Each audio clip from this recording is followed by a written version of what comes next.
Hello students, welcome to my YouTube channel. नमस्कार विद्यार्थी मित्रांनो, आपल्या मॅथ समजो या यूट्यूब चॅनलवर तुमचा हार्दिक हार्दिक स्वागत. आपण पाहत आहोत इयत्ता 4थी स्कॉलरशिप म्हणजेच प्राथमिक शिष्यवृत्ती परीक्षा पेपर 1 गणित या भागातील घटक. आज आपण बघणार आहोत घटक क्रमांक 14 अंशाधिक, छेदाधिक व पूर्णांकयुक्त अपूर्णांक तुलना व परस्पर रूपांतर. हा आपला व्हिडिओ नंबर 19 आहे. मागच्या 18 नंबर व्हिडिओमध्ये आपण अपूर्णांक काय असतात, अपूर्णांकाची तुलना, चढता उतरता क्रम व त्यावर असणारे स्वाध्याय आपण पाहिले होते. मग आजच्या व्हिडिओमध्ये आपण काय बघणार की अंशाधिक आणि छेदाधिक अपूर्णांक म्हणजे काय, अपूर्णांक युक्त अपूर्णांक कसा तयार करायचा, अपूर्णांकाचे रूपांतर म्हणजे कन्व्हर्जन कसे करायचे, हे सर्व गोष्टी आपण स्टेप बाय स्टेप आजच्या व्हिडिओमध्ये पाहणार आहोत. हा व्हिडिओ खूप महत्वाचा आहे फ्रॅक्शन या टॉपिक साठी. मग तुम्हाला पुढच्या वर्षी 5वीला सुद्धा हा घटक तुम्हाला अभ्यासायचा आहे. त्यामुळे आजचा व्हिडिओ खूप उपयुक्त असणार आहे. व्हिडिओला शेवटपर्यंत नक्की पहा. व्हिडिओ आवडला तर व्हिडिओला लाईक करा, शेअर करा आणि सबस्क्राईब नक्की करा. चला मग आपण आजचा भाग सुरू करूया.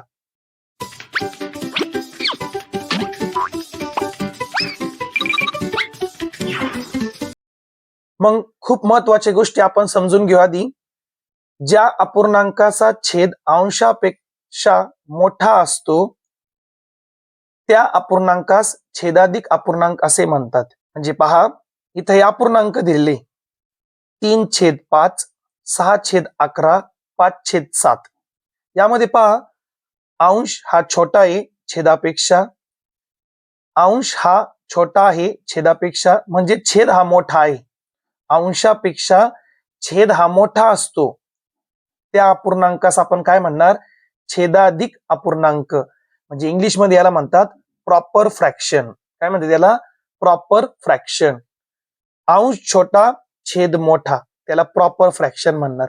आणि या उलट म्हणजे अंश मोठा आहे आणि छेद काय आहे, छोटा आहे. म्हणजे अंश मोठा आहे छेदापेक्षा, त्याला आपण म्हणणार अंशाधिक अपूर्णांक म्हणजे इम्प्रॉपर फ्रॅक्शन. इंग्लिश मध्ये त्याला म्हणतात इम्प्रॉपर फ्रॅक्शन. लक्षात ठेवा. मग ज्या अपूर्णांकामध्ये छेद हा अंशापेक्षा मोठा असतो त्याला आपण छेदाधिक अपूर्णांक म्हणणार. आणि ज्या अपूर्णांकामध्ये अंश हा छेदापेक्षा मोठा असतो म्हणजे छेद छोटा असतो त्याला आपण काय म्हणणार, अंशाधिक अपूर्णांक. छेदाधिक अपूर्णांक म्हणजे प्रॉपर फ्रॅक्शन, अंशाधिक अपूर्णांक म्हणजे इम्प्रॉपर फ्रॅक्शन. आता या अर्थ काय पहा या अपूर्णांकाचा. छेदाधिक अपूर्णांक म्हणजे अंश छोटा छेद मोठा.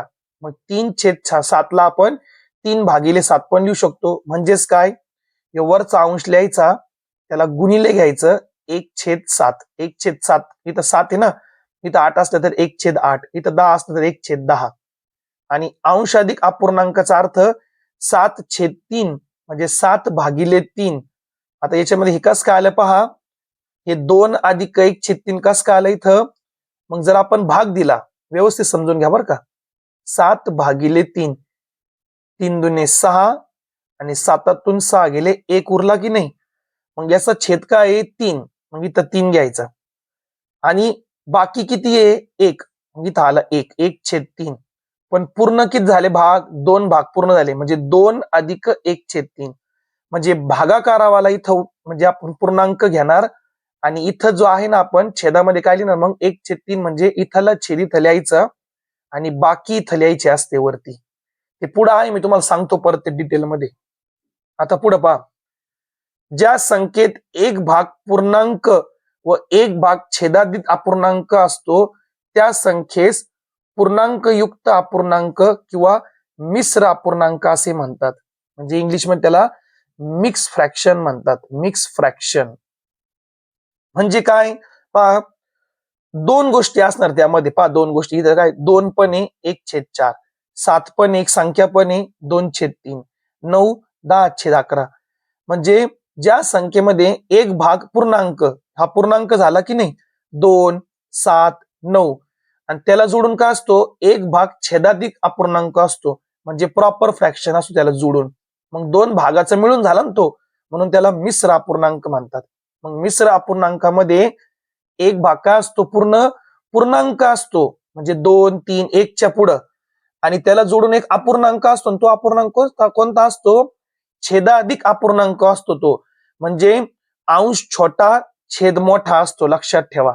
मग याला वाचतो कसं आपण, 2.1/4, 7.2/3, 9.10/11 या प्रकारे या मिश्र अपूर्णांकाला वाचतात, रीड करतात. त्यानंतर पुढे पाहता, अंशाधिक अपूर्णांकाचे पूर्णांकयुक्त अपूर्णांकात रूपांतर. आता अंशाधिक म्हणजे काय, अंश मोठा छेद छोटा. मग हा कोणत्या पॅटर्न मध्ये आला, म्हणजे अंश मोठा आहे छेद छोटा आहे, म्हणजे हा अंशाधिक अपूर्णांक आहे, आणि त्याचं रूपांतर कन्व्हर्जन कशामध्ये करायचं आपल्याला, अपूर्णांकाचे पूर्णांकयुक्त अपूर्णांकात करायचंय.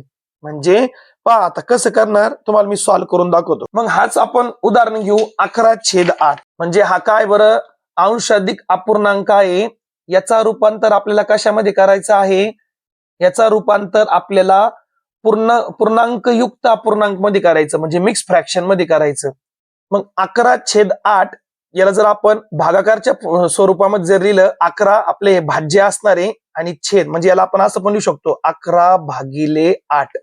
मग 11 आपला भाज्य झाला आणि 8 काय झाला, भाजक. चला भाग देऊ आपण, 8×1 = 8, 11तून 8 गेले किती होणार आहे, 3. मग 11/8 हा अंशाधिक अपूर्णांक आहे, आणि याचा रूपांतर आपल्याला कशामध्ये करायचं आहे, पूर्णांकयुक्त अपूर्णांकामध्ये, है ना, म्हणजे मिश्र अपूर्णांकामध्ये करायचं आहे. मग इथं पहा, याचा छेद काय आहे, 8 आहे ना, मग इथं आपले दोन भाग असतात, बरोबर आहे की नाही. एक भाग काय असतो आपला, पूर्णांक असतो, आणि एक काय असतो, छेदाधिक अपूर्णांक असतो. आता इथं पूर्णांक मध्ये काय घ्यायचं पहा, जो आपला भागाकार आला का, एक पूर्ण भाग गेला की नाही, इथं 1 घ्यायचं.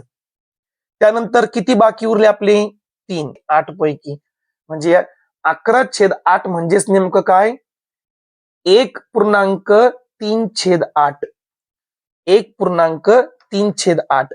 आणखी एक एक्झाम्पल घेतो मी, पहा, 20/3, 20/3 म्हणजेच काय, हे 20/3. मग भागाकार करू शकतो आपण, 20/3. 3 किती होणार आहे, 3×18, किती उरले, 2. मग आता हा काय होता, हा कोणता आहे मला सांगा तुम्ही, अंशाधिक अपूर्णांक आहे, त्याचा कन्व्हर्जन रूपांतर कशामध्ये करायचं आपल्याला, मिक्स अपूर्णांकामध्ये करायचंय. मग काय करतो आपण, भागाकार आपण पूर्णांक लिहिणार, 6चा भाग पूर्ण गेला ना, 6 पूर्णांक, किती बाकी उरली, 2, ते अंशाला घ्यायचं, आणि छेदस्थानी तर छेद काय 3, तोच छेद इथं लिहायचा, छेदस्थानी बदलत नाही, 3 आहे 3च लिहायचं. काय वाचणार याला आपण, 6.2/3, म्हणजेच कोण येतो, 20/3 आहे. अलग लक्षामध्ये. मग हे काय शिकलो आपण, अंशाधिक अपूर्णांकाचा रूपांतर मिश्र अपूर्णांकामध्ये केलं, ठीक आहे. आणि मिश्र अपूर्णांकाला दुसरा शब्द काय आहे, पूर्णांकयुक्त अपूर्णांक. या बाई इथं तेच एक्झाम्पल दिलेले. मग अंशाधिक अपूर्णांक बरोबर भागाकार घ्यायचा, आणि त्याला आपण कोणता अपूर्णांक घेतो, बाकी छेदस्थानी आपण जो छेद येतोच लिहितो, ठीक आहे. अशा प्रकारे इथं अजून एक एक्झाम्पल दिलं, 38/5. मग 5चा भाग नाही, 5×7 = 35, 7चा भाग गेला, 36, 37, 38, 3 उरले, म्हणजे 3/5 आला. इथला छेद इथंच लिहायचा असतो, ठीक आहे. आता याची उलट क्रिया, आता आपल्याला मिश्र अपूर्णांक देणार आपल्याला, आणि त्याचा रूपांतर आपल्याला अंशाधिक अपूर्णांकामध्ये करायचं. इथं आपल्याला रीत दिली, म्हणजे काय रूल आहे पहा, प्रथम पूर्णांकास छेदाने गुणा, म्हणजे पहा आता हे अंशाधिक आहे की नाही, इथं काय हे मिश्र अपूर्णांक आहे, 7.5/7. मग अगोदर काय करायचं, या दोघांचा छेद आणि पूर्णांकाचा गुणाकार करायचा, केला इथे पाहिजे दिलं, आलेल्या गुणाकारात अंश मिळवा, 7×7 = 49, त्याच्यामध्ये अंश मिळवा, अधिक 5, आणि ही बेरीज अंशस्थानी व मूळचा छेद छेदस्थानी लिहा. मग मूळचा छेद काय होता, आधी 7 होता ना, तो 7 इथं लिहायचा.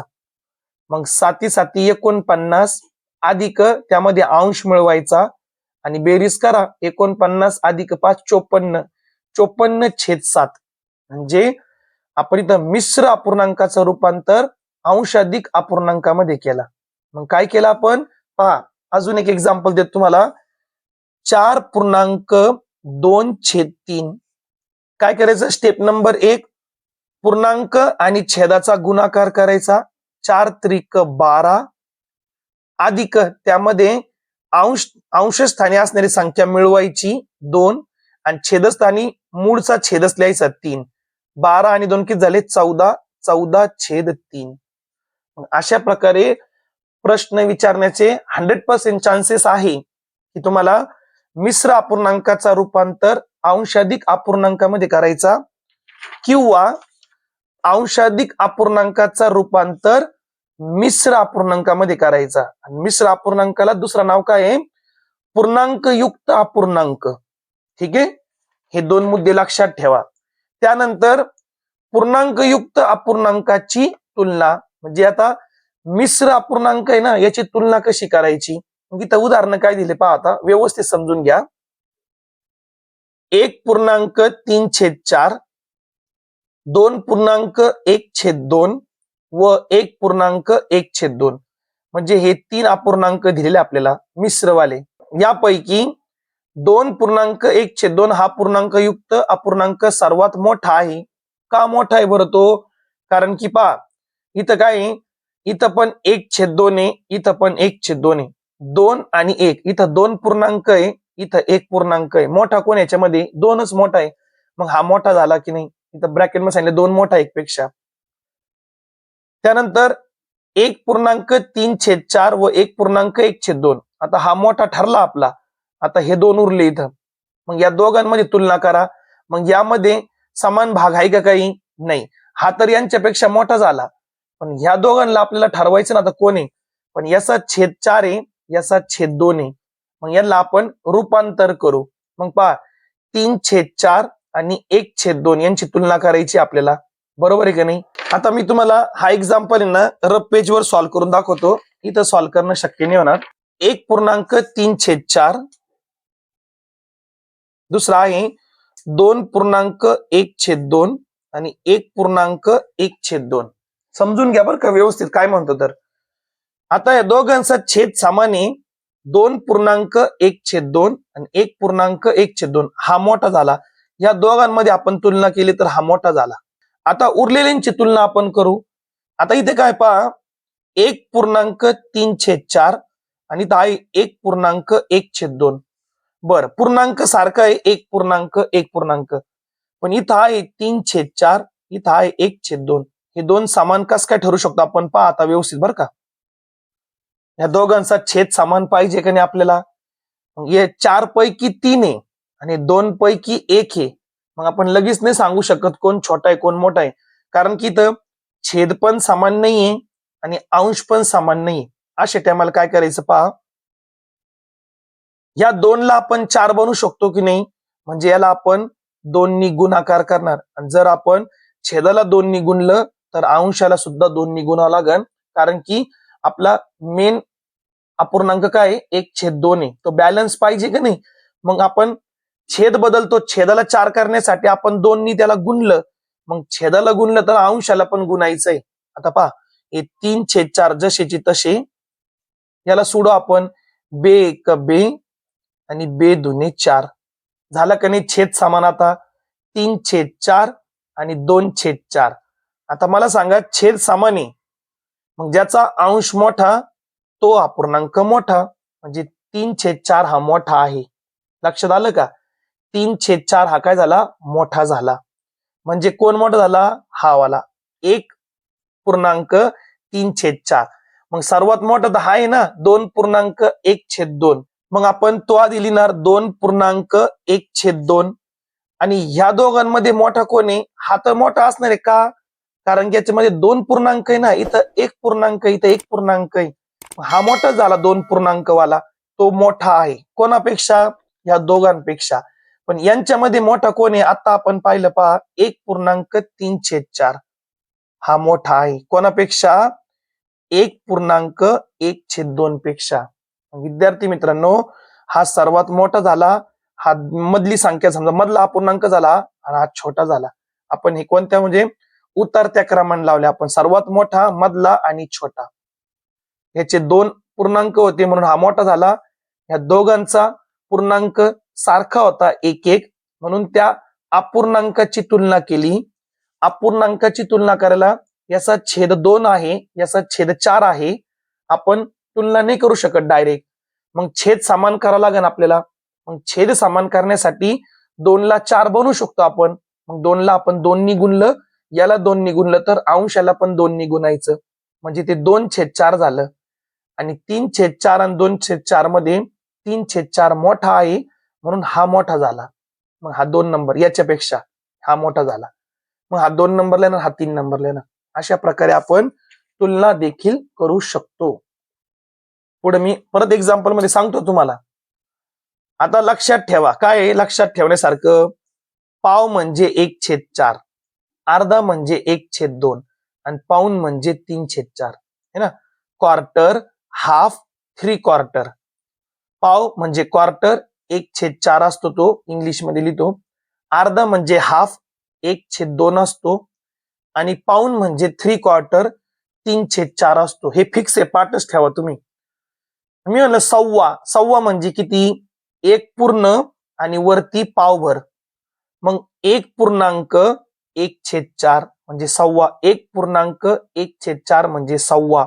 दीड, दीड म्हणजे 1 आणि अर्धा. मग 1 आणि अर्धा म्हणजे 1/2. त्यानंतर 1.25, 1.25 म्हणजे 2 ला पावभर कमी ना, म्हणजे 1 आणि पाऊण, आणि पाऊण म्हणजे 3/4. तसंच मी तर 2.25 ला काय लिहू शकतो सांगा बरं तुम्ही, 2.25. मग 2 पूर्णांक म्हणजे 2 पूर्ण झाले आणि पुढं पावभर आहे ना, पावला काय लिहितो आपण 1/4. 3.5, 3.1/2. 4.5, 4.3/4. 4.5 होणार आहे, लक्षात ठेवा. हे पण तुम्हाला लिहिता यायला पाहिजे. चला आपण आता स्वाध्याय प्रश्नाकडे वळूया. अंशाधिक छेदाधिक वर स्वाध्याय हा नमुना प्रश्न. पहिला प्रश्न आहे, पुढील पर्यायांपैकी अपूर्णांकाच्या रूपांतराची योग्य जोडी कोणती. 5.2/3 म्हणजे 11/3 त्यांनी दिलं. चला करूया, दोघांचा गुणाकार करायचा, त्याच्यामध्ये हे मिळवायचं. 5×3 = 15, 15 आणि 2 17, त्यांनी दिलं 11, हे चुकलं. मग इथं किती होणार आहे, 9 सक किती होणार आहे 54, 54 अधिक 5 किती होणार आहे बेरीज, 54 आणि 5 59, त्यांनी दिले 39, हे पण चुकलं. 8×24 या दोघांचा गुणाकार, त्याच्यामध्ये अंश मिळवा. 8×24, 24 आणि 7, 24 आणि 7 31, 31 आला आणि छेदस्थानी तोच छेद असतो 8. हो, हेच बरोबर आहे, पर्याय क्रमांक 3 बरोबर आहे. आणि हे पण चुकलं पहा, 5 दुने 10, 10 आणि 4 14, 14/4 पाहिजे होतं, त्यांनी 13/5 दिलं, हे पण चुकलं. पर्याय क्रमांक 3 बरोबर उत्तर आहे. दुसरा प्रश्न पाहू.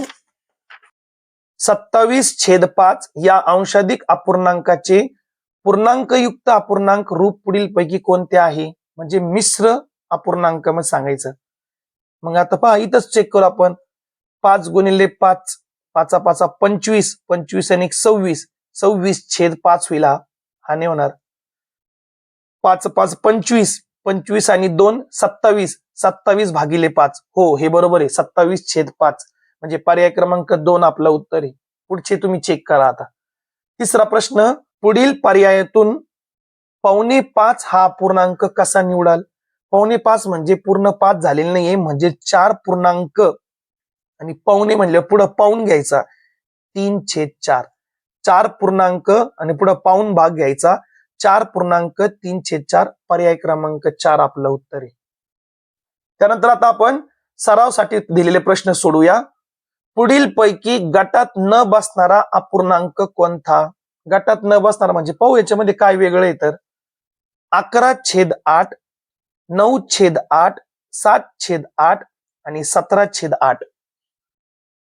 अंश मोठा छेद छोटा, अंश मोठा छेद छोटा, अंश मोठा छेद छोटा, म्हणजे सर्व काय झाले, अंशाधिक अपूर्णांक झाले हे.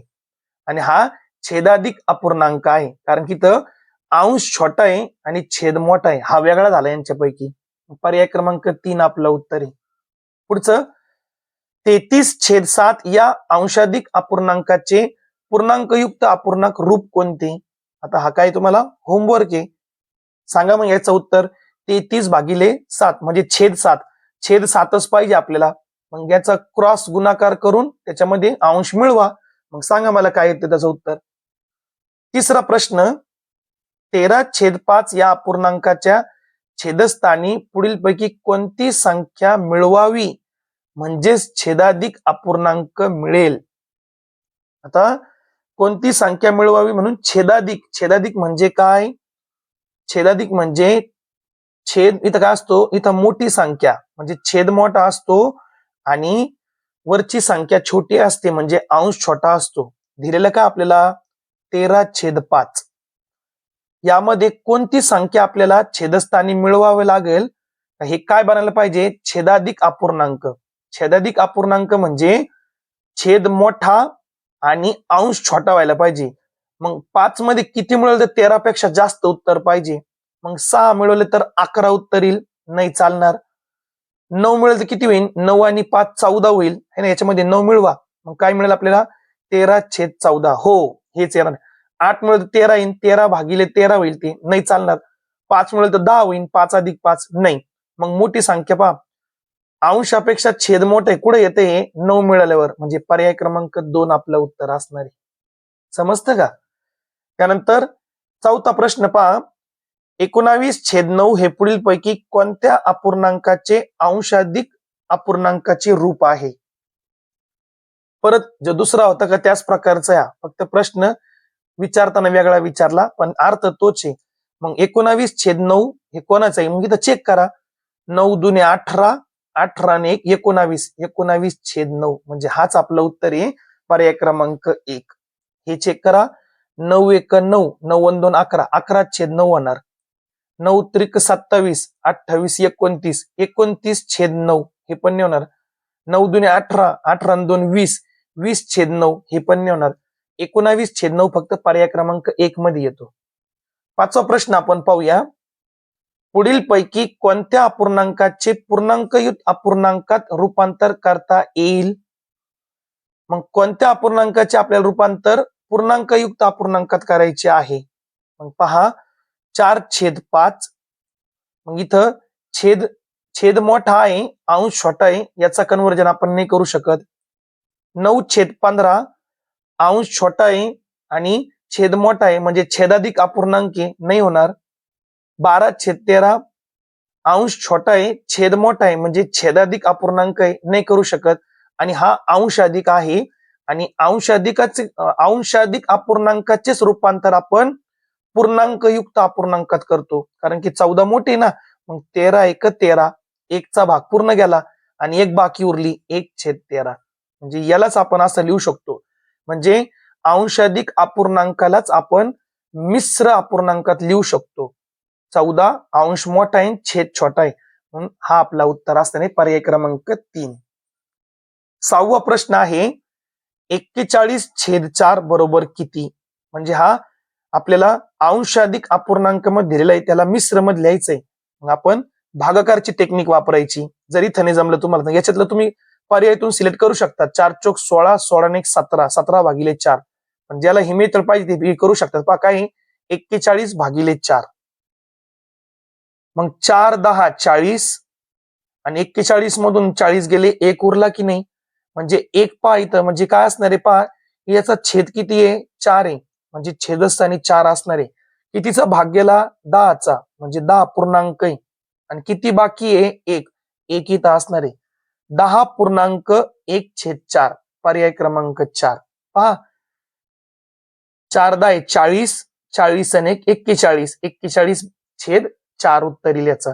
म्हणजे अंशाधिक होता, याला आपण मिश्र अपूर्णांकामध्ये रूपांतर केलं, म्हणजेच याला आपण काय म्हणतो? दुसरा पूर्णांकयुक्त अपूर्णांक पण म्हणतो त्याला. 7वा प्रश्न आपण पाहूया. खूप सोपं आहे, फक्त प्रॅक्टिस करा आणि समजून घ्या. पुढील पर्यायांपैकी अपूर्णांकाच्या रूपांतराची कोणती जोडी योग्य नाही?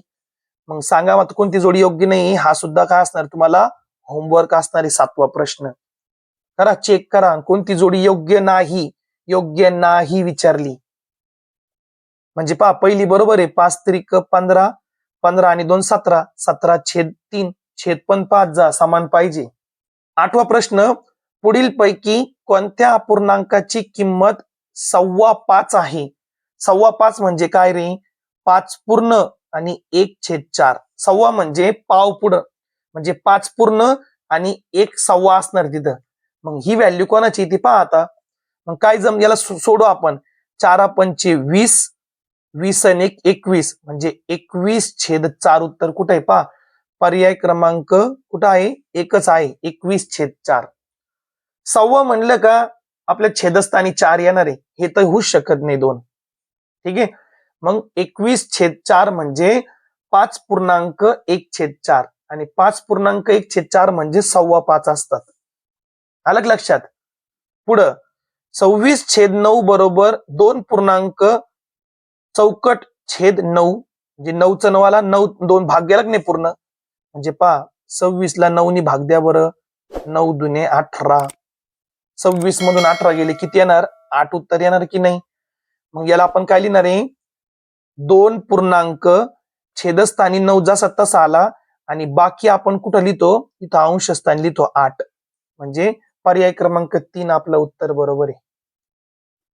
10 नंबरचा प्रश्न पहा. 2.3/4 म्हणजे किती? आता 2 पूर्णांक म्हणजे 2 पूर्ण झाले आणि वरती किती भाग आहे? पाऊण भाग आहे. म्हणजे 2 पूर्ण आहे आणि वरती पाऊण भाग आहे. म्हणजे ते 2.25 तर होऊ शकत नाही. 2.25 म्हणले 1/4 येतो. 2.5 पण येणार नाही. 2.5 म्हणजे 2.1/2 होतो. 2.25 आणि 3.25. 3.25 होऊ शकत नाही. 3.25 म्हणजे 3.1/4. यस, 3.25 होणार आहे. 3.25 म्हणजे 2.3/4. याला आपण 3.25 म्हणतो. 11वा प्रश्न, पुढील पैकी चुकीच्या पद्धतीने लिहिलेला अपूर्णांक कोणता? चुकीची पद्धत ओळखायची आपल्याला. छेदाधिक, अंशाधिक आणि मिश्र. 3.3/5. जर पूर्णांक असेल तर इथं अंश छोटा आणि छेद मोठा पाहिजे, हे बरोबर आहे. 18/5 हे सुद्धा बरोबर आहे. अंश अधिक आहे, 18 मोठे म्हणजे अंश मोठा छेद छोटा, चालतंय. पण 3/5 हे पण चालतो. अंश छोटा छेद मोठा म्हणजे हा छेदाधिक आहे. पण इथं पहा काय झालं, 2 पूर्णांक घेतलं आणि इथं अंश मोठा घेतला. 5 पैकी 8 कस काय असेल बरं? नाही, 8 पैकी 5 पाहिजे, उलट पाहिजे होतं हे. म्हणजे इथं त्यांनी अंश काय घेतलं? मोठा घेतला, छेद छोटा घेतला, नाही चालणार. म्हणजे मिश्रमध्ये नेहमी पूर्णांकाची जोडी काय असते? इथं छेदाधिक पाहिजे, म्हणजे अंश छोटा आणि छेद मोठाच पाहिजे.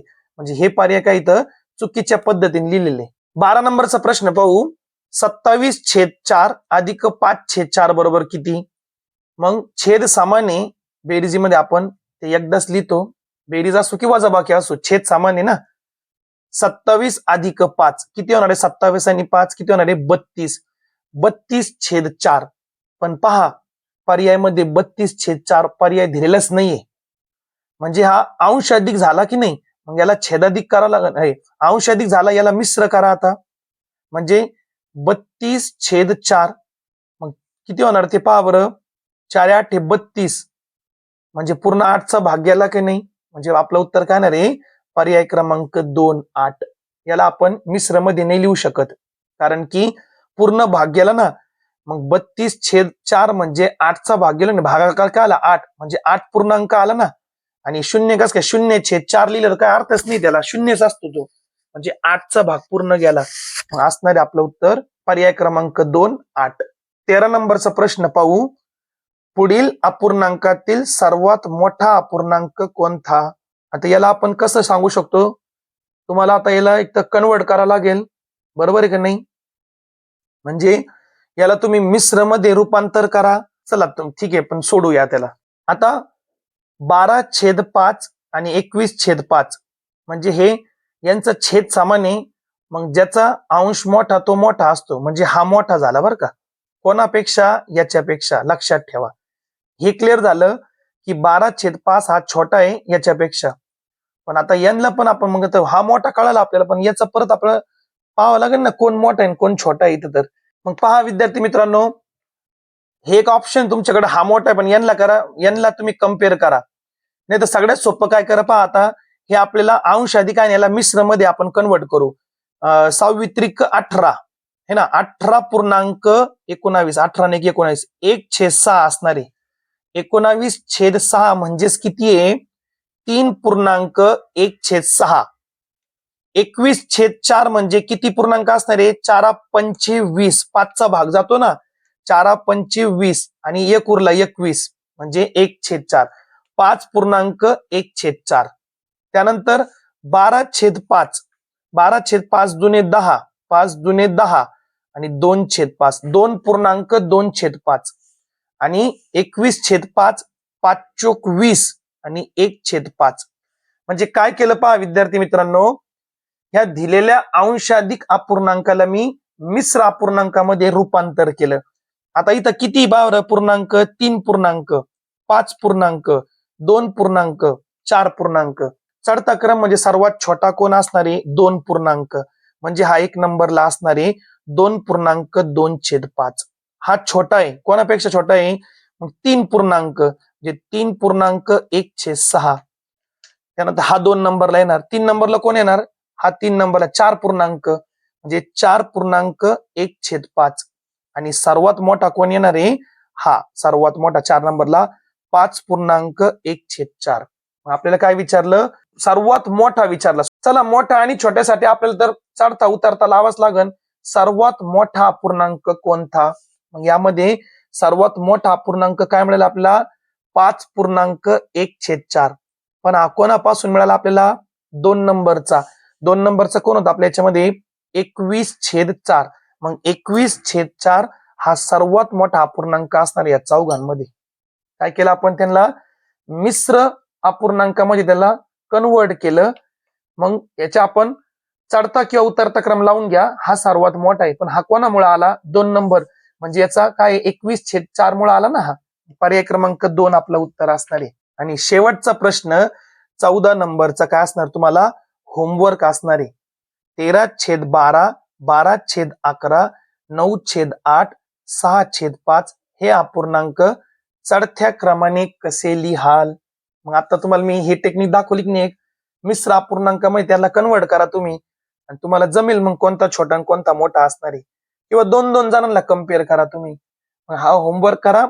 नाही समजलं तर सांगा कमेंटमध्ये, सर नाही समजलं म्हणून, मग मी तुम्हाला पुढच्या व्हिडिओमध्ये एक्सप्लेन करून सांगतो. ओके. तर विद्यार्थी मित्रांनो, अशा प्रकारे आज आपण घटक क्रमांक 14 हा पूर्ण केला. खूप महत्वाचे टॉपिक याच्यामध्ये, छेदाधिक अपूर्णांक काय असतात, अंशाधिक अपूर्णांक काय, मिश्र अपूर्णांक काय, त्यालाच पूर्णांक युक्त अपूर्णांक असे म्हणतात.